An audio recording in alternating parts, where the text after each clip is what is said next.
Chikungunya virus in the Americas. What a vector-borne pathogen can do. Definition.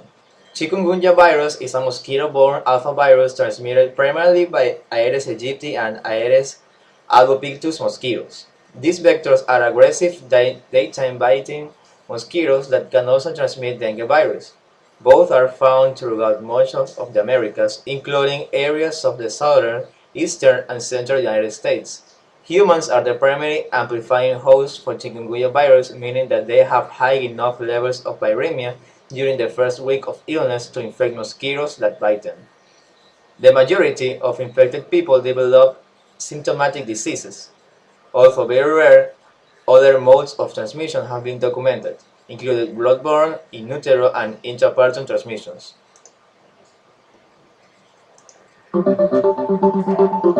No, we're not here to talk to you about dino DNA or West Nile. Chikungunya is loosely translated to contorted with pain, and it's also the name of a virus that's now being spread in the U.S. Tonight, the State Department of Health is confirming the first locally acquired cases of chikungunya fever, one in Palm Beach County, a second Miami-Dade County. The disease is spread through the bite of a mosquito. Dozens of cases have been reported in Florida this year, but all were contracted outside the U.S. Now, a man and a woman have contracted the disease locally. So what does it mean for them? According to the World Health Organization, chikungunya causes fever, severe joint pain, muscle pain, headache, nausea, rash, and more. Since 2004, chikungunya fever has reached epidemic proportions with considerable morbidity and suffering. And there's no cure. Symptoms are just treated. The CDC notes the disease has made its way to the U.S. just 7 months after it was recognized in the Western Hemisphere. But some good news, infection is rarely fatal, though pain can be severe and debilitating. The virus is not spread person to person, and infection is thought to provide lifelong immunity. The individuals who could have more concern are the very young, newborns, and of course the elderly over 65. It's unclear how quickly the virus might spread in the U.S., but in June, NBC's senior health writer reported it was spreading rapidly through the Caribbean, though she added in a recent article that that strain of the disease only spreads through one type of mosquito, and that type of mosquito is only found in the southern U.S. As CBS notes, the CDC and other health agencies had issued travel warnings for several popular vacation destinations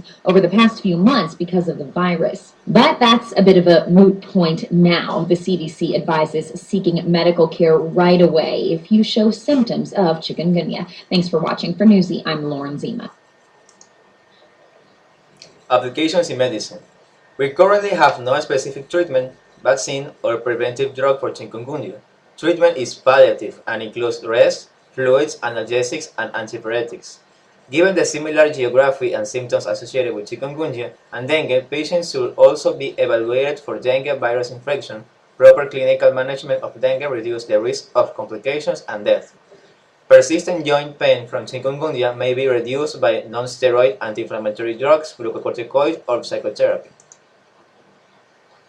In conclusions, the future course of chikungunya virus outbreak is uncertain. It is not known what role Aedes albopictus may play in transmitting this virus in more temperate areas, or whether an ensonic cycle will be established to maintain the virus in the region. It's also unclear how the coexistence of chikungunya and dengue will affect the epidemiology of these diseases in the region, or whether their long-term morbidity will be as pronounced as that seen after outbreaks around the Indian Ocean. Only time will tell how this emerging virus will behave in relative new and uncharted territory. Thank you.